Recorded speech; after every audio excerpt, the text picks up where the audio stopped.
गुरुकुल में दिया गया ज्ञान एक समीकरण की तरह होता है, जिसके उपयोग से हर समस्या का समाधान या उसकी यथार्थ स्थिति का ज्ञान और हल परिणाम सब कुछ एक शिष्य आसानी से प्राप्त कर सकता है।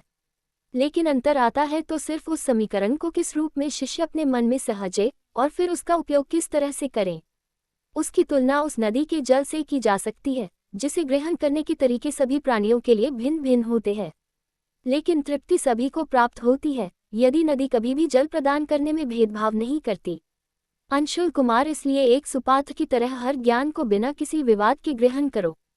कहे गए प्रत्येक पद का अध्ययन गंभीरता से करना, क्योंकि जितना मैं देख पा रही हूँ, न तो तुम सामान्य हो और न ही तुम्हारा जीवन पथ। कहते हुए गुरु माँ अचानक गंभीर हो गई। लेकिन जिज्ञासु अंशुल कुमार भला इतने में कहाँ रुकने वाले थे? उन्हें तो अपने प्रश्नों के जवाब चाहिए ही थे। जी गुरु माँ, कहते हुए उस चेतावनी भरे संदेश को दरकिनार कर किसी और ही दुनिया में खोए हुए अंशुल कुमार ने एक नया प्रश्न रखा।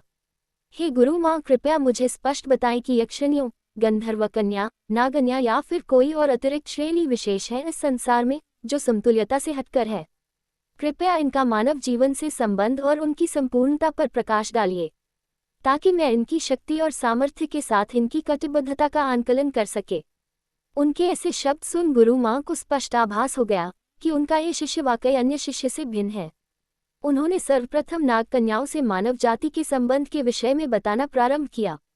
गुरु माता ने अंशुल कुमार को बताया कि किस तरह नाग कन्याओं का जन्म शिवजी की पुत्री के रूप में और बाद में मां पार्वती के सहर्ष और आशीर्वाद से उन्होंने मानव जाति के कल्याण और उत्थान के लिए उत्तम ग्रंथों को लिखा है, यहाँ तक कि वे खुद मानव जाति की साथा कर रही।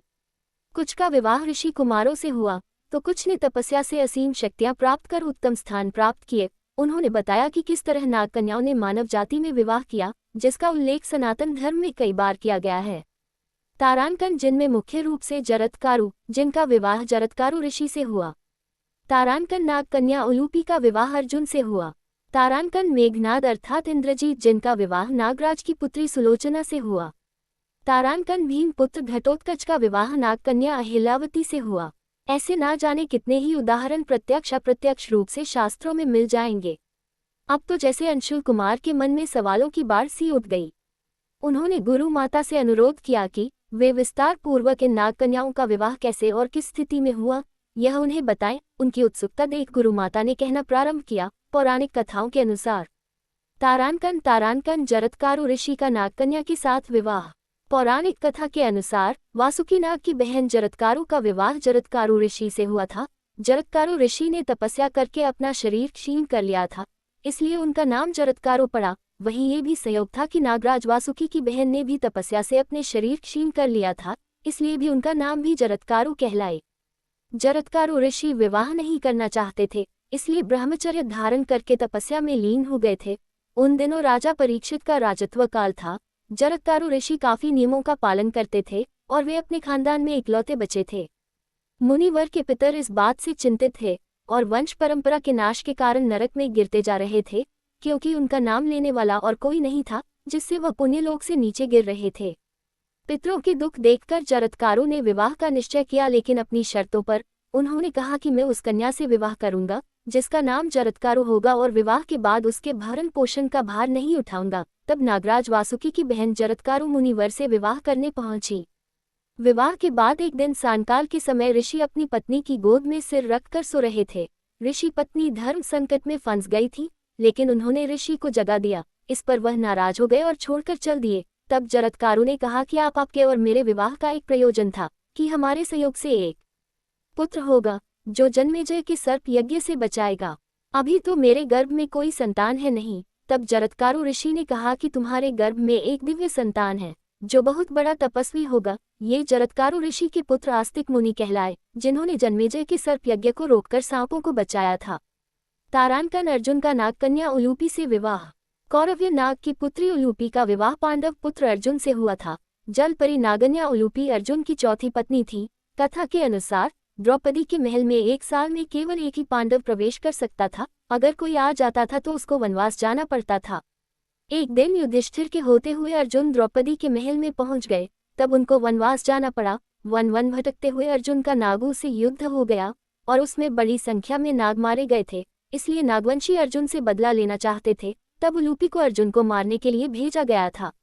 अर्जुन को देखकर नागन्या मोहित हो गई और मारने का विचार त्याग कर प्रेम करने लगी, लेकिन अर्जुन ने प्रेम करने के लिए मना कर दिया। तब सम्मोहन शक्ति से अर्जुन को बेहोश करके नागलोक ले गई, जहां उलूपी ने अर्जुन को अपने पिता से मिलवाया और शत्रुता खत्म करने को कहा। उलूपी ने बताया कि अर्जुन को नागों से दुश्मनी नहीं है, उनको केवल एक गलतफहमी हो गई थी। अर्जुन उलूपी की इस बात से प्रभावित हो गए थे और उनसे विवाह कर लिया। कुछ सालों तक अर्जुन नागलोक में रहे, जहां उनका एक इरावन नाम का एक पुत्र हुआ। एक बार मृत्यु प्राप्त हो चुके अर्जुन को नागमणि से उलूपी ने पुनर्जीवित कर दिया था। बाकी का वर्णन मैं कल बताऊंगी, कहकर गुरु माँ ने अंशुल कुमार को थोड़ा विश्राम करने का कह वहां से चले गई। दूसरे दिन अंशुल कुमार गुरु माँ के पास जा और उनके चरणों में शीश झुकाकर उन्हें प्रणाम करता है। तब गुरु माँ अंशुल कुमार से कहती है, आखिर तुम आगे का भी वृतांत सुनने के लिए समय से आ गए। अंशुल कुमार की जिज्ञासा को देखते हुए गुरु माँ ने आगे की कथा अंशुल कुमार को सुनाना प्रारंभ किया। मेघनाद का नागकन्या सुलोचना से विवाह। रावण का पुत्र मेघनाद पराक्रमी योद्धा था, उसे इंद्रजीत के नाम से भी जाना जाता था। एक बार जब मेघनाद सभी लोग पर अपना विजय पताका फैला रहा था, तब वह उस दौरान नागलोक भी पहुंचा था। नागराज मेघनाद के पराक्रम को देखकर काफी प्रसन्न हुए। तब उन्होंने अपनी पुत्री सुलोचना का विवाह मेघनाद के साथ कर दिया था। राम रावण युद्ध के दौरान सुलोचना ने युद्ध में जाने से मेघनाद को काफी रोका था और उनको राम और लक्ष्मण के बारे में भी बताया था, लेकिन वह अपना धर्म समझकर युद्ध में शामिल हुए, जहां मेघनाद का वध लक्ष्मण के हाथों हुआ।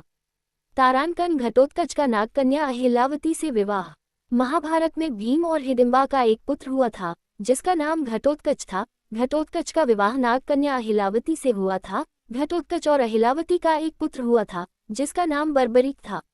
बर्बरीक एक महान योद्धा था। एक लोककथा के अनुसार अहिल्यावती नागराज वासुकी की पुत्री थी और देवी पार्वती ने भगवान शिव को बासी फूल चढ़ाने के लिए उनको श्राप भी दिया था।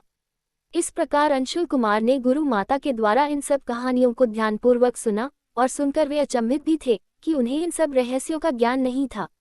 ये तो बात थी सिर्फ और सिर्फ नाग कन्याओं की। इसके अलावा यदि मैं यक्षिणियों के विषय में कहूँ, जिस तरह धर्म ग्रंथों में देवताओं का वर्णन है, उसी तरह 64 यक्ष और यक्षिणियाँ भी होती है।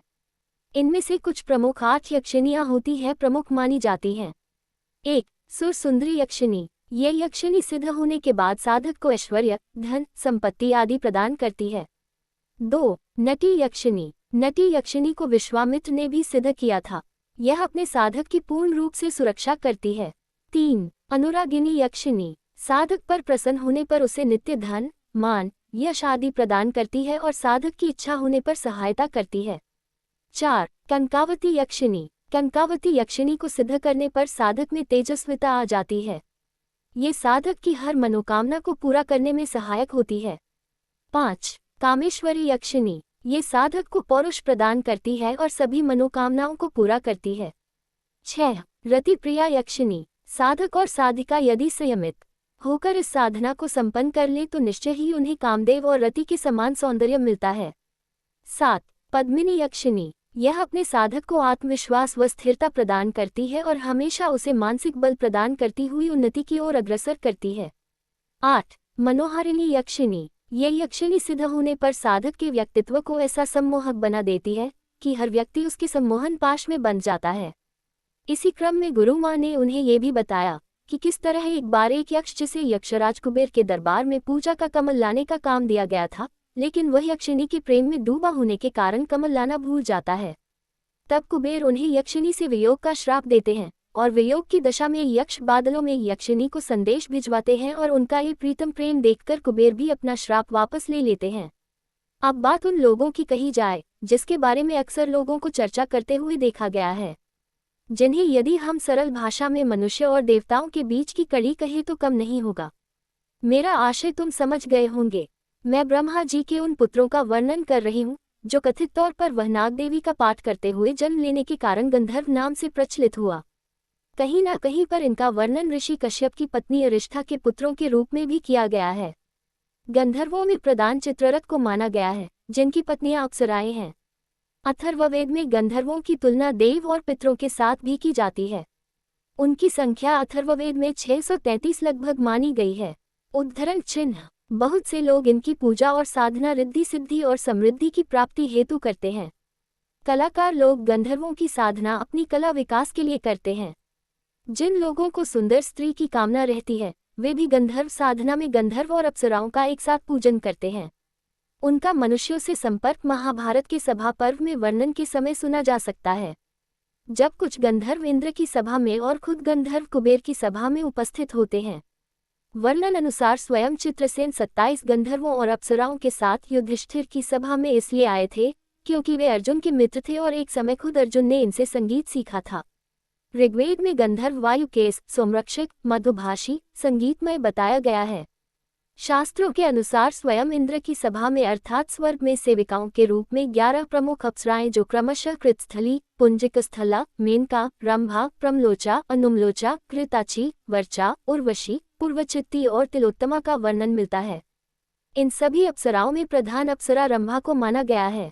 अलग अलग मान्यताओं के अनुसार अप्सराओं की संख्या भिन्न भिन्न बताई गई है, जिनमें कुछ नाम अंबिका, अलमुषा, अनावद्या, अनुचना, अरुणा, असिता, बुधबुदा, चंद्र ज्योत्सना, देवी, घृताची, गुणमुख्या, गुणुवरा, हर्षा, इंद्रलक्ष्मी, काम्या, कर्णिका, केशिनी, क्षमा, लता, लक्ष्मणा, मनोरमा, मारिची, मिश्रास्थला, मृगाक्षी, नाभिदर्शना, पूर्वचिट्टी, पुष्पदेहा, रक्षिता, ऋतुश्ला, सहजन्या, समीची, सौरभेदी, शारद्वती, शुचिका, सोमी, सुबाहु, सुगंधा, सुप्रिया, सुरजा, सुरसा, सुराता, उमलोचा इत्यादि के रूप में सुने गए हैं। रामायण में प्रमुख रूप से जिस शबरी का वर्णन किया गया उसके बारे में भी मैं तुम्हें कुछ बताना चाहूंगी, जिसे पूर्व जन्म में एक गंधर्व पुत्री मालिनी के रूप में माना गया था। शबरी, हाँ वही शबरी जिसका वर्णन किए बिना शायद राम वनवास की कहानी पूर्ण नहीं होती। वह वास्तव में अपने पूर्व जन्म में गंधर्व राज चित्रकवच की इकलौती बेटी मालिनी थी, जिसका विवाह विद्यमान वीतिहोत्र से हुआ, जो हमेशा से ही ब्रह्मचिंतन में डूबा रहने वाला था। मालिनी ने एक शिकारी कलमाशा से अपने प्रेम संबंध बनाए, जो उसके पति वीतिहोत्र से छुप जाना आसान न था। अपने पत्नी के ऐसे व्यवहार पर उन्होंने श्राप दिया कि तुमने जिस शिकारी का प्रेम स्वीकार किया है, तुम उसी की तरह एक शिकारी महिला बन जाओ और वनों में भटकते रहो। तब मालिनी ने रोते हुए अपने पति से श्राप से मुक्ति मांगी। तब उन्होंने कहा कि इस श्राप से मुक्ति तुम्हें इसके फलपूर्ति अर्थात बदनामी के बाद ही मिलेगा, लेकिन यदि तुम श्राप से मुक्ति चाहती हो तो उन ऋषि मुनियों की सेवा से ही संभव है। इसके लिए मैं तुम्हें ऋषि मतल के आश्रम की सलाह दूंगा। तब शिकारी महिला में परिवर्तित मानव रूपी शबरी भटकती हुई मतल मुनि के आश्रम में आ गई, जो विशेष फूलों से आच्छादित था। इन फूलों में एक विशेष आकर्षण और सुगंध थी, जिसके विषय में ये कहा जाता है कि जब उनके शिष्य मुनि मतल के लिए पूजन हेतु फूलों का बोरा ले जा रहे थे, तब उनके शरीर से पसीने की कुछ बूंदें जमीन पर गिर गई। तब मुनि ने उन्हें आशीर्वाद दिया कि उन पसीनों की बूंद से जो पेड़ और लताएं उत्पन्न हुई उनके फूल कभी नष्ट नहीं होते। इन्हीं फूलों की देखभाल करती हुई मतल मुनि के आने जाने वाले रास्तों को साफ सुथरा कर शबरी उसी वन में छुप जाया करती थी। लेकिन ब्रह्म ऋषि मतल मुनि से भला किसी भक्त की सेवा छुप पाना कहाँ संभव है। उन्होंने शबरी को शिष्य के रूप में स्वीकार किया और उसे ब्रह्म ज्ञान प्रदान करते हुए अपने भौतिक शरीर के त्याग के समय शबरी को दिव्य दृष्टि और अनेक शक्तियों के साथ आशीर्वाद दिया कि वह बहुत जल्द श्री हरि विष्णु के अवतार श्री राम से मिलेंगे। तब उसे अपने श्राप से मुक्ति मिल जाएगी। तब से वह श्री राम की प्रतीक्षा में अपने दिन बिताने लगी। अंततः श्रीराम अपने भ्राता लक्ष्मण के साथ अपने वनवास काल में विभिन्न आश्रम का दौरा करते हुए मतंग आश्रम पहुंचे। श्रीराम का आगमन सुन शबरी ने बहुत सारे फल एकत्रित कर लिए और उनका आदरपूर्वक सत्कार किया।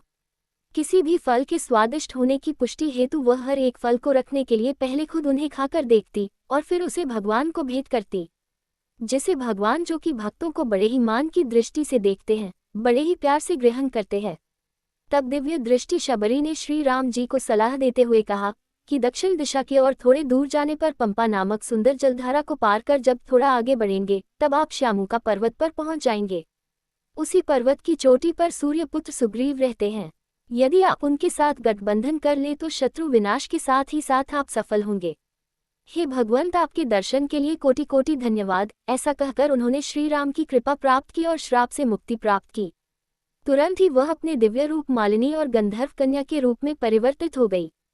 स्वयं उनके पति वीतिहोत्र एक दिव्य विमान में उन्हें लेने आए। श्री राम को प्रणाम कर अपनी पत्नी को लेकर चले गए।